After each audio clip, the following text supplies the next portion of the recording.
Why did I play this again? Well, I guess it was the memes. Welcome back, everyone. Yep, that was of course right. I am covering Mindseye, a 2025 game that was sort of controversial. Now, of course, obviously, people probably wondering, why am I covering this again? Well, I've completed this game last year, and I want to review it and take a look at the story and really just give my thoughts on that.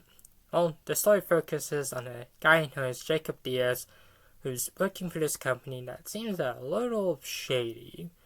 He's also looking for answers for something. Overall, I think the story is pretty good. Lots of twists and turns that I wasn't really expecting. The gameplay itself is honestly alright. It's, most people probably played this kind of game before, but I think the standout for this one was kind of the sci-fi stuff. Unfortunately, there's not really an open world in this game. While there is, you can't really free roam in it, at least not too early.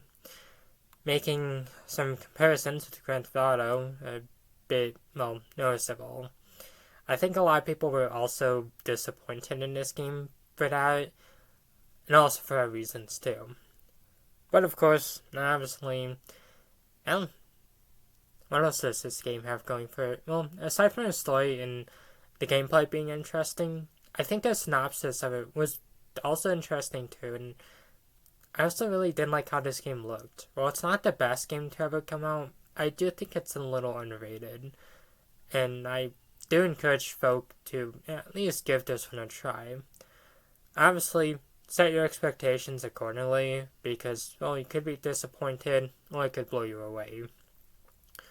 But I guess I should also talk about the game's impact, and, it didn't have a huge impact in a good way, but more so in a, this was kind of a warning for developers, and kind of other people, which is kind of disappointing, because this game could have been something special, but I think it got mishandled when it came to marketing, and generally might have been something not a lot of people were looking forward to, and it might have just simply been mishyped.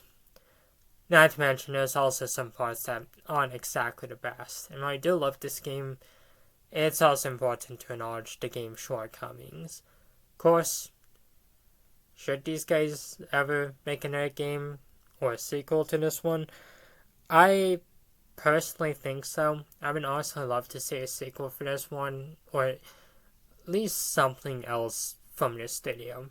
I thought this was a really good game, and it shows a lot of promises. But of course, only time will tell whether or not we get that. So, overall, I really did like this game. I thought the story was good. I thought the gameplay was cool. And I liked the graphics too. And that's about it. As for the negatives, I think the lack of an open world does harm this game, and I think the fact that the game was poorly marketed also really hurt it too. Not to mention it coming from an ex-Rockstar developer, I think also hurt this one too, because a lot of people would be expecting this game to be like Grand Theft Auto, which I think could have led to some disappointment too.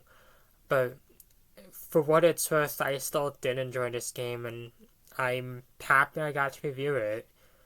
But other than that, that's all I have to say for this one. So of course, like always, thank you all for watching, and have a wonderful day.